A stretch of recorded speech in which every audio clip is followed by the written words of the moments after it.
नमस्कार। नारद संचार सकारात्मक सुर्खियों में आप सभी का हार्दिक स्वागत है। हिंदू पंचांग के अनुसार आज माघ मास के कृष्ण पक्ष की द्वितीया तिथि है। आज 30 जनवरी है, 2021 है और दिन शनिवार है। साल का 30वां दिन होता है। आज की अगर हम इतिहास की बात करते हैं तो दुनिया को अहिंसा सिखाने वाले महात्मा गांधी का आज ही के दिन 30 जनवरी को 1948 के दिन हत्या कर दी गई। महात्मा गांधी ने अपना संपूर्ण जीवन देश की सेवा में लगाया। मोहनदास करमचंद गांधी को अहिंसा का पुजारी कहा जाता है। वे अहिंसा पर बहुत जोर देते थे। उन्होंने अहिंसा के मंत्र महावीर स्वामी और गौतम बुद्ध के अहिंसा के सूत्र से सीखे थे। गांधी हमेशा हिंदू धर्म की जो ग्रंथ है गीता को माता कहते थे और हिंदी साहित्यकार और कामायनी जैसे काव्य संग्रह के रचयिता जयशंकर प्रसाद का आज ही के दिन 1890 में जन्म हुआ था। कालजयी कामायनी की रचना महाकवि जयशंकर प्रसाद ने गोवर्धन सराय स्थित शिवालय में ही लिखी थी।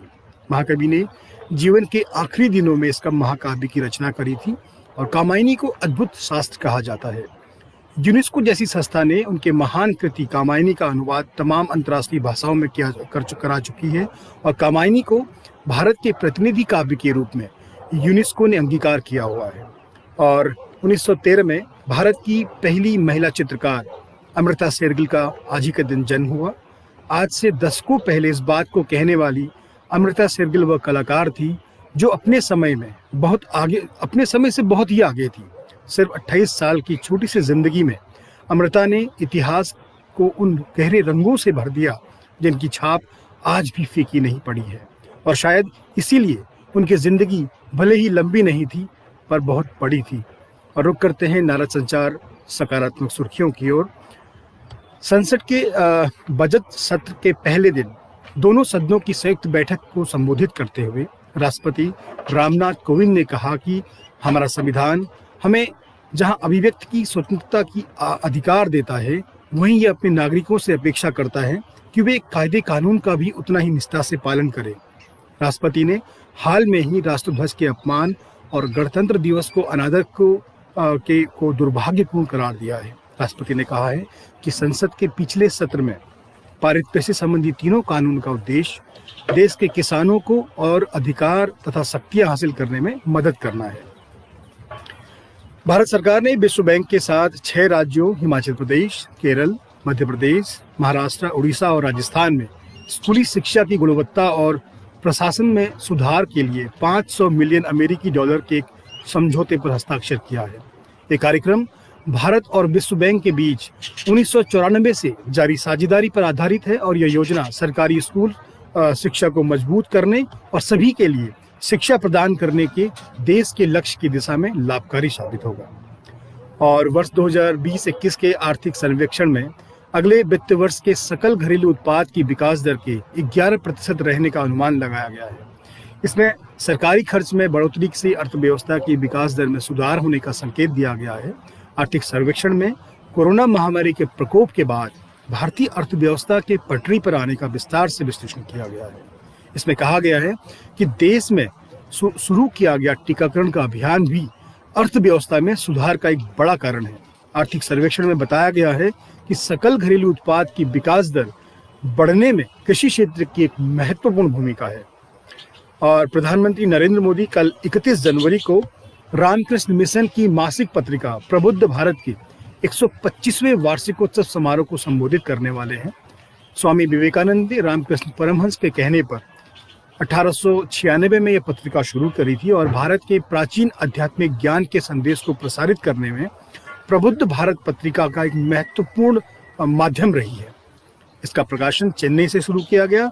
उसके 2 साल बाद इसका प्रकाशन उत्तराखंड के अल्मोड़ा से प्रकाशित किया जाने लगा और वर्ष 1899 में पत्रिका के प्रकाशन का स्थान अद्वैत आश्रम में स्थानांतरित कर दिया गया और तब से ये पत्रिका वहीं से प्रकाशित हो रही है। भारतीय संस्कृति, आध्यात्मिकता, दर्शन, इतिहास, मनोविज्ञान, कला और अन्य सामाजिक मुद्दों पर अपने लेखन के माध्यम से प्रबुद्ध भारत ने अपनी छाप छोड़ी है। नेताजी सुभाष चंद्र बोस, बाल गंगाधर तिलक, श्री अरविंदो, पूर्व राष्ट्रपति सर्वपल्ली राधाकृष्णन जैसे लेखकों ने कई वर्षों तक इस पत्रिका में योगदान किया है। और वैज्ञानिक और औद्योगिक अनुसंधान परिषद CSIR और केंद्र शासित प्रदेश लद्दाख के बीच विज्ञान और टेक्नोलॉजी के माध्यम से विकसित विकास को तेज करने के एक समझौते पर हस्ताक्षर हुए हैं। यह समझौता लद्दाख और CSIR के बीच एक ज्ञान साझेदारी को बढ़ावा देगा, जिससे जैव संस्थानों का उपयोग, क्षेत्र में नकदी फसलों की शुरुआत और प्राकृतिक संसाधनों का पता लगाने के क्षेत्र में विकास सुनिश्चित हो सके। और दक्षिण दिल्ली नगर निगम ने एक अनोखी पहल शुरू करी है। SDMC की इस पहल का नाम गार्बेज कैफे का नाम दिया गया है। गार्बेज कैफे योजना के अनुसार 1 किलोग्राम प्लास्टिक कचरे के बदले चुनिंदा रेस्टोरेंट में मुफ्त भोजन दिया जाएगा। अधिकारियों ने बताया कि SDMC में जमा किए जाने वाले प्लास्टिक कचरे में कोल्ड ड्रिंक की बोतलें, पानी की बोतलें, प्लास्टिक के डिब्बे और ऐसे अन्य तमाम प्लास्टिक के सामान शामिल हो सकते हैं। प्लास्टिक कचरे के बदले SDMC एक कूपन देगी और इस कूपन के जरिए एक मुफ्त का भोजन, चाहे आप दोपहर नाश्ता या रात्रि का भोजन दिया जा सकता है। और सकारात्मक खबरों में पाकिस्तान से अक्सर नकारात्मक खबरें आती हैं, लेकिन शुक्रवार को एक अच्छी खबर मिली है कि 126 साल पुराने शिव मंदिर, जो कि सिंध प्रांत के हैदराबाद शहर में स्थित है, इसका हाल में ही जीर्णोद्धार करने के बाद इसे दर्शनार्थियों के लिए खोल दिया गया है। बताया गया है कि हिंदू श्रद्धालु मंदिर में अच्छे से धार्मिक अनुष्ठान कर सके, इसके लिए आपस की कुछ और जमीन को मिलाकर मंदिर का दायरा बढ़ा गया है।